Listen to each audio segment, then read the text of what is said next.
Dios les bendiga, bienvenido a la Biblia en un año, día número 267. Estamos en el libro de los Salmos y vamos a considerar en el día de hoy los Salmos 135, 136 y 137. El Salmo 135 es una convocatoria al pueblo, particularmente el sacerdocio, a engrandecer a Jehová por sus hechos en la creación y su elección de Israel por pueblo. Tal vez al leer este salmo te parezcan algunas frases. Esto es porque este salmo se compone de distintas referencias de las escrituras hebreas, incluyendo 4 salmos adicionales, el libro de Jeremías, el libro de Deuteronomio y el libro de Éxodo. La primera parte del salmo, en los versos 1 al 4, son una invitación a los siervos de Jehová, quienes adoran en el templo, a adorar a Jehová constantemente. Si se les parece la introducción, es porque es igual al Salmo 134. Noten en el verso 4 el detalle cual sobrelleva todo el salmo, cuál es la elección de Israel o Jacob por Dios para sí mismo. Eso es una referencia de Deuteronomio capítulo 7, versos 7 y 8. En los versos 5 al 7, el salmista describe las acciones de Dios y su bondad en todo lo que hace. Incluye la mención de toda la creación siendo de Jehová y obra de sus manos. Su intento es incluir a Jacob o Israel bajo el poder creativo de Dios y a la vez asegurar que Jehová es lo suficiente potente como para aguardar a Israel a pesar de su tamaño y el mal deseo de las naciones vecinas. Los versos 8 al 12 recuerdan la trayectoria de Israel por el desierto desde Egipto hasta Canaán y las victorias militares cuales Dios les dio a Israel, comenzando con su victoria militar y política contra Egipto y el faraón. Menciona a Sihón, rey de los amorreos, y a Og, rey de Basán, ambos de los cuales cayeron frente al ejército de Israel poco antes de su entrada a Canaán. Recordarán que Rubén, Gad y la media tribu de Manasés se quedaron al otro lado del río Jordán, en donde habitaron la tierra de Sión y Basán. Pueden ver la historia en Números 21 y Deuteronomio 3. En los versos 13 y 14, el salmista se dirige hacia Dios engrandeciéndolo por su compasión hacia Israel.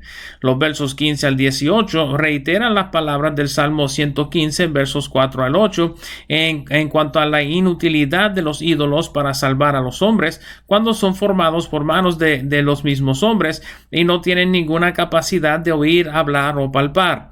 De tal manera, quienes se prestan para la idolatría vienen a ser iguales a sus dioses impotentes e inútiles.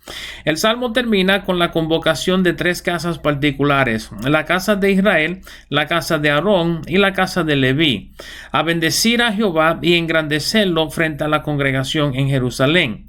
La casa de Israel son las 12 tribus. La casa de Aarón es el linaje de los sumos sacerdotes en particular y sus siervos. La casa de Leví es todo el sacerdocio. Debemos recordar que, aunque el salmista menciona la bendición de Jehová desde Sión, los levitas habitaban unas 48 ciudades alrededor de la nación. De esta manera, el salmista implica la bendición de Jehová en Jerusalén, en el templo, pero a la vez desde Jerusalén hacia las tribus de Israel con las respectivas ciudades de los levitas. El Salmo 136 es un canto y clamor de clamor y respuesta entre el salmista y el pueblo. Estos salmos se entonaban con un cantor principal o un grupo de cantores, cual cantaba la primera parte de cada verso y la respuesta de toda la multitud en contestar al salmista con la oración, porque para siempre es su misericordia. De esta manera, el pueblo pudiera envolverse en la adoración a Dios sin mucho compromiso de aprender nuevas frases del cántico. En los primeros 3 versos, el salmista reconoce la grandeza de Dios y su bondad, diciendo que Jehová es Dios de dioses y Señor de los señores. Este último título es de importancia, ya que el que cabalga sobre un caballo blanco y lleva una corona sobre su cabeza en Apocalipsis 19, lleva este mismo título escrito sobre su muslo: Señor de señores. En los versos 4 al 9, el salmista detalla el lugar de Dios en la creación del mundo, utilizando su creación como demostración de su poder y autoridad sobre todo. En los versos 10 al 16, el salmista recuerda la última de las 10 plagas sobre Egipto, la cual finalmente hizo que Faraón soltara al pueblo para ir a adorar a Jehová en el desierto. Recuerda también el cruce del Mar Rojo por donde hizo pasar a Israel, mientras que los egipcios perecieron en medio de las aguas. Noten en el verso 16 que Jehová es atribuido con el hecho de haber pasado a su pueblo por el desierto. Los versos 17 al 22 recuerdan la caída de Sihón y Og otra vez, probablemente porque estas dos batallas en particular definieron a Israel como una potencia militar cual deberían temer las naciones cercanas. Los versos 23 al 25 describen la memoria cual Dios hizo de su pueblo, aun cuando se encontraban abatidos por sus enemigos. Explica que Jehová los rescató de la opresión de sus enemigos, de modo que dependían de Jehová para su sustento. El salmo termina en el verso 26 con una invitación final a bendecir a Jehová y una contesta final por el pueblo. El Salmo 137 es un salmo imprecatorio cual invoca el juicio de Dios sobre sus enemigos.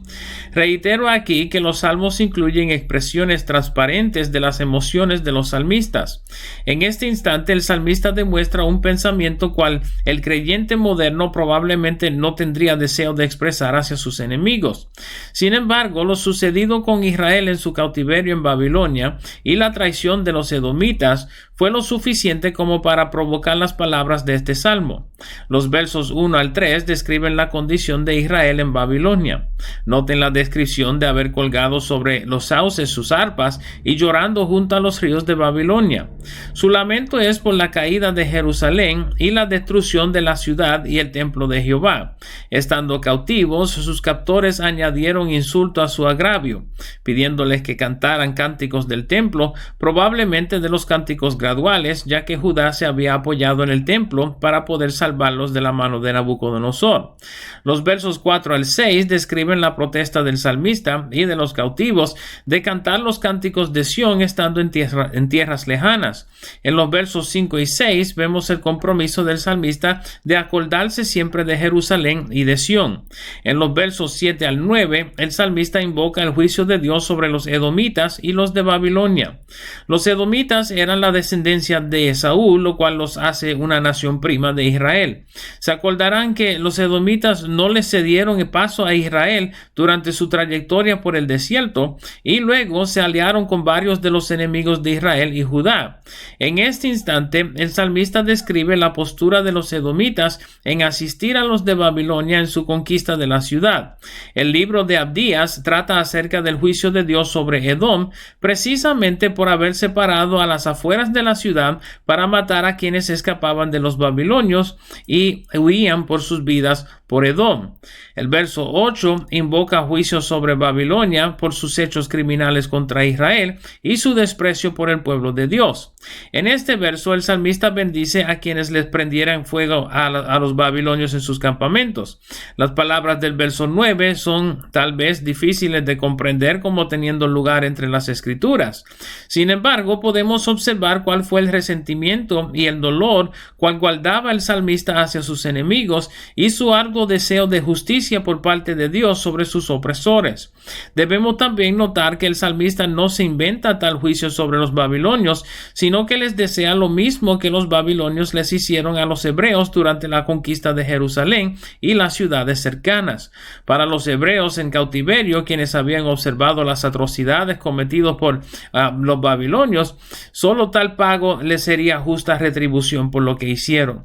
De nuevo, notamos que tal sentimiento nos muestra el corazón del salmista con transparencia y no necesariamente una plegaria digna de imitar. Esto han sido los Salmos 135, 136 y 137. Espero el video sea de provecho y nos veremos por esta parte otra vez mañana. Dios me los bendiga. Dios le guarde.